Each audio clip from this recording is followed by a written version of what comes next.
File क्या लगा है, माहौल किस तरीके का है? थोड़ा नीचे कर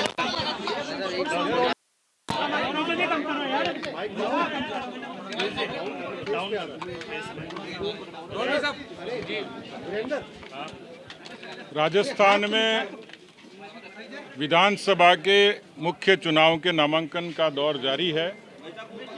उसी क्रम में आज मैंने भारतीय जनता पार्टी की ओर से प्रत्याशी के तौर पर नामांकन दाखिल किया है। राजस्थान में प्रचार का सिलसिला भी शुरू हो गया। मुझे पूरा भरोसा है कि राजस्थान में सरकार बदलती है परसेप्शन से, जनधारणा से। जनधारणा कांग्रेस के विपरीत है और भारतीय जनता पार्टी के पक्ष में दिखती है।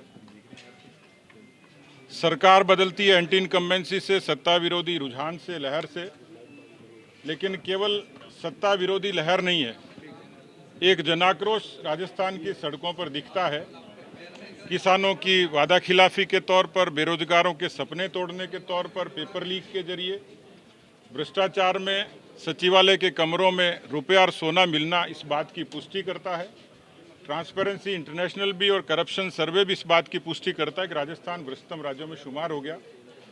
तुष्टीकरण की पराकाष्ठा है। रामनवमी के प्रतिबंध लगता है और पीएफआई को हिजाब पर परमिशन दी जाती है। कन्हैयालाल की गर्दन काट दी जाती है। कानून व्यवस्था बदहाल है। 17 बलात्कार, 7 हत्याएं, ये सरकार का इकबाल गिर चुके न होने की गारंटी देता है। और इसलिए किसी भी पक्ष से ये सरकार पूरे तरीके से नकारा हो चुकी है। सदन में भी और सदन के बाहर भी आक्रोश व्यक्त हुआ, लेकिन इस बार जो अल्टीमेट आक्रोश है, जनाक्रोश है, वो ईवीएम पर प्रकट होगा। कांग्रेस पार्टी ऐतिहासिक हार की तरफ जा रही है और भारतीय जनता पार्टी 150 से भी ज़्यादा सीटों के अपने पुराने उसी क्रम को दोहराने की उत्कंठा में है। और इसलिए मुझे पूरा भरोसा है कि इस बार राजस्थान भी मजबूती से जीतेंगे और आमेर भी पूरी मजबूती से जीतेंगे। आज गोविंद सिंह डोटासरा के पुत्र को ईडी का समन मिला है।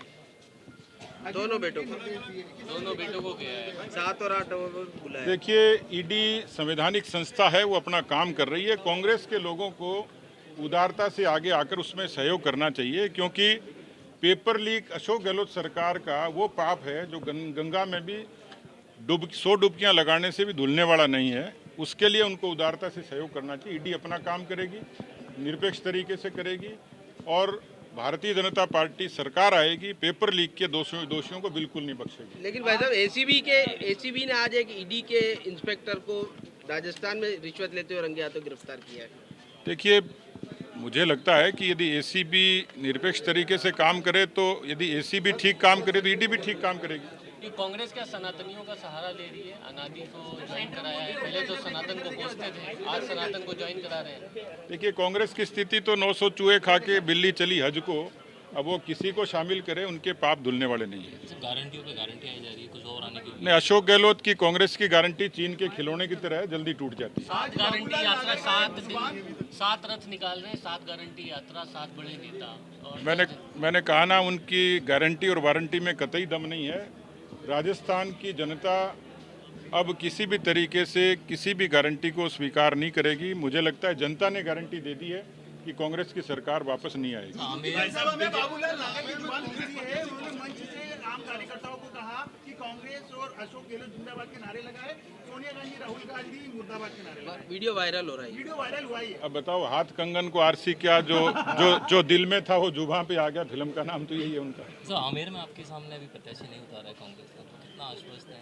अभी वो पहलवान ढूंढ रहे हैं, मालिश करवा रहे हैं, मशक्कत कर रहे हैं, दंड पेल रहे हैं, लेकिन कहीं ऐसा नहीं हो कि मिले ही नहीं। वैसा प्रताप सिंह खाचरियावास ने देखिए, इस बार आमेर की जनता ने विकास को, व्यवहार को, चरित्र को और काम को देखा है। राजस्थान का वो विधायक हूँ जो कोरोना में अपनी जनता के साथ खड़ा था।